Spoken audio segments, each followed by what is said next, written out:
At this point, after Haman is dispatched with, Achashverosh meets with Esther and Mordechai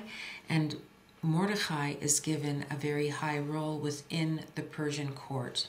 So they go out with their newfound power. Proclamations again are sent out across the country. We see at the bottom, at the next panel, a map of Achashverosh's empire. And he ruled 127 provinces from Kush to Hodu, from Ethiopia to India. And this is a map of that area, which coincidentally is the same area that Xerxes I ruled over. And Ahasuerus is often compared to or thought to possibly have been Xerxes. We see Esther and her uncle Mordechai walking through the courts. Mordechai now has a scepter, and he's wearing what's called the rainbow tallis, which was designed by Rabbi Zalman Schachter Shalomi, the father of Rabbi Shalom Schachter, who commissioned the Megillah. In this panel, the Jews are feasting. In this column of text, it says, Layudim haita or v'simcha v'sason. Layudim haita or v'simcha v'sason v'ikar. That line, which talks about the happiness of the Jews, is found in Havdalah. So I put the Jews making Havdalah. This gentleman is holding mint, which is the besamim, often used in the Middle East for Havdalah. This woman is holding the Havdalah candle, and he's making the bracha over the wine. The 10 sons of Haman are then hung. What I did was I put 10 evil men and women who throughout history have tried to eradicate the Jews. This is something, the story of Haman, the story of Esther has unfortunately been repeated many, many times throughout our history. So going all the way back to Pharaoh, right throughout the world, through different countries, and through history to the present day, I've chosen 10 different evil people who have tried to eradicate the Jews. So we have Paro, Balak, Amalek, Nebuchadnezzar, Titus, Philip of France, Queen Isabella of Spain, Chalniki of the Ukraine, Hitler, and Ahmadinejad, who now currently openly calls for the destruction of Israel and the Jews. We see once again the messengers going out to say that the Jews are allowed to defend themselves against their enemies. And here are people feasting in the garden.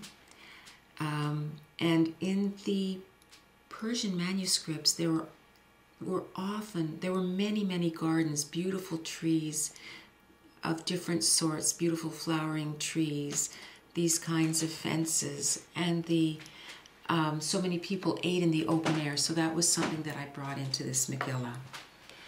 In the Megillah, it says that on Purim, people go out and give food to the poor and gifts to each other. So here I have the Gilbert Schachter family going out and giving gifts to the poor and giving food to the indigent, as they do now on Purim. In this next panel, once again, people are finding out what's going on. This is their way of getting news, by talking to the attendants and the messengers as they travel around the country. It says that the Jews should tell this story from generation to generation. So I show an intergenerational family having a feast and telling the story of Purim.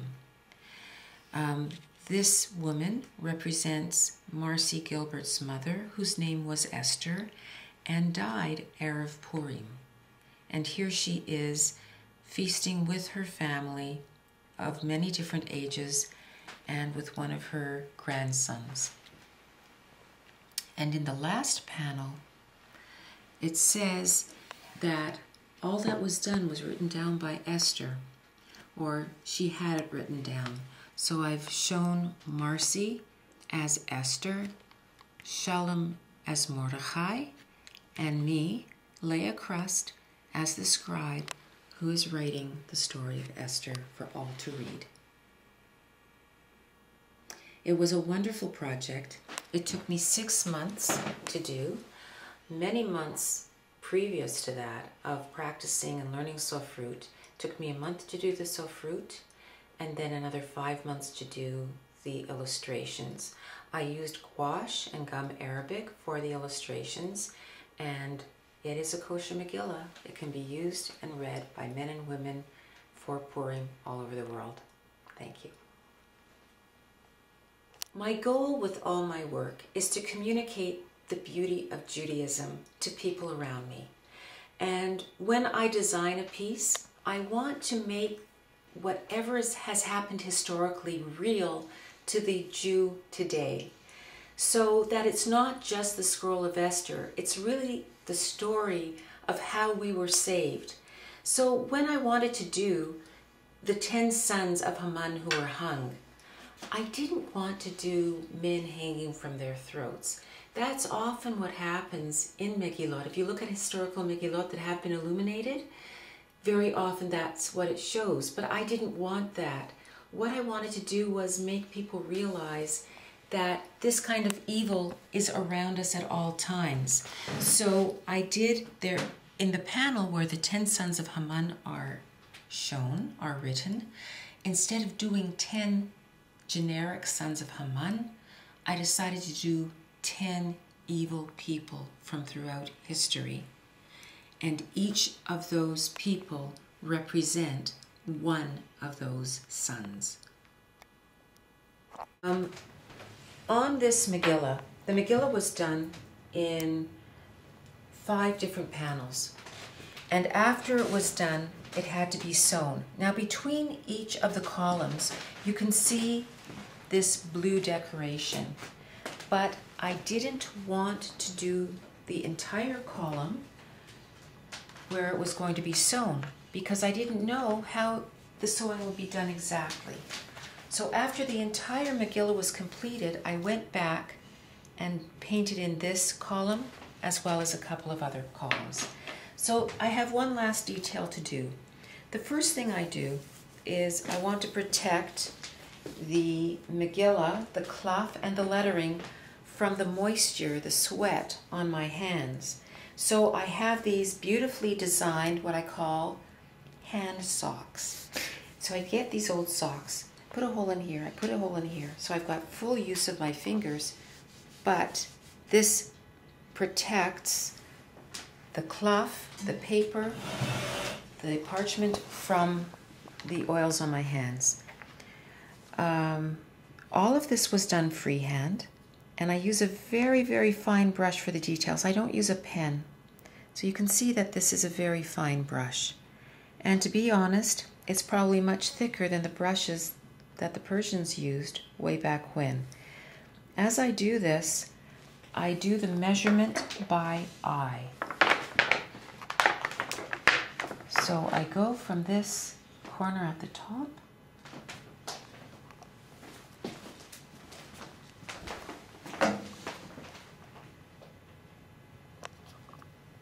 and pull it down. And to get, let's see, now I go to the center point. I want to have the same repetition so that I've got the same flow for each of the lines. So this is how I do it. Need some more ink. Now the gouache, I use gouache. Watercolor just sinks right into the parchment. The gouache is permanent and it has enough thickness that it will hold its own against the other colors.